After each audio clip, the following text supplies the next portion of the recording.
পূর্ব পাঁশকুড়া বিধানসভা ধর্মনিরপেক্ষ জোটের সিপিআইএম প্রার্থী ইব্রাহিম আলীর সমর্থনে আজ কোলাঘাট ব্লকের অন্তর্গত সাগরবার হাটের সভাতে উপস্থিত সিপিআইএমের রাজ্য নেতৃত্ব সুজন চক্রবর্তী, পাশাপাশি উপস্থিত ছিলেন নিরঞ্জন সিহি, প্রার্থী ইব্রাহিম আলী সহ সিপিআইএমের একাধিক নেতৃত্ব সহকর্মীরা।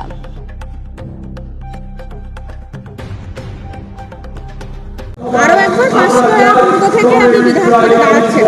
আজকে নির্বাচনী জনসভা সুজনবাবু সহ আরো অনেক নেতৃত্ব এসেছে, কি বলবেন? না, আমরা বামপন্থীরা লড়ি। আমরা মনে করি যে সমাজের যে মানুষের সমস্যা, প্রতিদিনকার লড়াই সংগ্রাম আন্দোলনের মধ্যে দাঁড়িয়ে আমরা সারা বছর মানুষের পাশে থাকি, সুখে দুঃখে মানুষের প্রয়োজনে। তাই এই নির্বাচন আমার কাছে এটা নতুন না। 2016 থেকে 21 পাঁশকুড়া পূর্ব কেন্দ্রে আমি বিধায়ক, এই এলাকার মানুষ নির্বাচিত করেছিলেন। অসংখ্য কাজ যা আমার করার আমি করেছি। আগামী দিনেও কোলাঘাট এলাকার মানুষের আমি কাজ করতে চাই, মানুষের পাশে থাকতে চাই। আমি বিশ্বাস করি মানুষ আমাদের পাশে থাকবেন এবং আমরা এই কেন্দ্রে জয়ী হব। প্রচারে বেরিয়ে আমরা যেটা বুঝছি যে প্রচুর মানুষ বলছে যে জিনিসপত্রের দাম বাড়ছে, তৃণমূল বিজেপির সেটিং খেলা, রাজনীতিতে ধর্মের প্রবেশ, এগুলো মানুষের মুখ থেকে বেরিয়ে আসছে।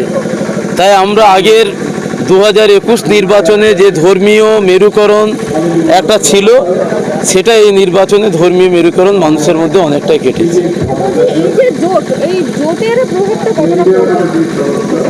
আমরা আমাদের পার্টি আহ্বান জানিয়েছে যে সমস্ত ধর্মনিরপেক্ষ শক্তি তারা আমাদের সঙ্গে আসুক। আমরা সবাই মিলে এই অত্যাচারী তৃণমূল কংগ্রেস যারা রাজ্যটাকে শেষ করে দিচ্ছে, ছেলে মেয়েদের চাকরি নেই, কাজ নেই, জিনিসপত্রের দাম বাড়ছে, মা বোনেদের সম্মান নেই, তোলাবাজির রাজত্ব চলছে এবং তার সঙ্গে বিজেপি, তারা চায় না এই রাজ্যে ক্ষমতায় তৃণমূল চলে যাক, তারা বিজেপি চায় না।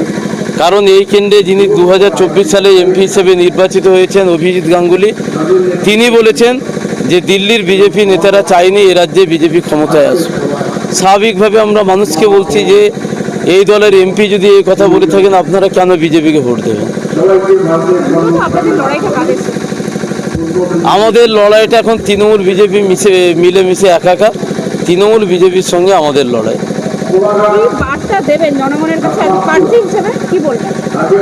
আমি প্রার্থী হিসেবে এটা বার্তা দিতে চাই যে কোলাঘাট এলাকায় সম্প্রীতির পরিবেশ, হিন্দু, মুসলমান, খ্রিস্টান, শিখ, জৈন সবাই মিলে আমরা জিতলে মানুষ শান্তিতে ঐক্যবদ্ধভাবে বাঁচতে পারবে। কোলাঘাট এলাকার যে নিকাশি সমস্যা, অসংখ্য মাছের ভেড়ি, সেগুলো আমরা সমাধান করব। দেউলিয়া থেকে রায়চক যে রাস্তায় মানুষ চলাচলের অযোগ্য, সেগুলোকে আমরা সংস্কার করব। কোলাঘাট এলাকা ফুল সংরক্ষণ কেন্দ্র আমরা গড়ে তুলব। তারপর অসংখ্য বিদ্যালয়ে আমি যখন এমএলএ টাকা দিয়েছিলাম, তারপরেও রাজ্যসভার এমপির ফান্ড থেকে কোলাঘাট ব্লকের সমস্ত হাই স্কুলগুলোতে পরিকাঠামো উন্নয়নে আমরা সহযোগিতার হাত বাড়িয়েছি। আমরা আশা করব যে যদি মানুষ আমাদের জয়ী করেন, আমরা শিক্ষা প্রসারে এবং কোলাঘাট এলাকায় শিল্প কলকারখানা স্থাপনের জন্য আমরা অগ্রাধিকার দেব।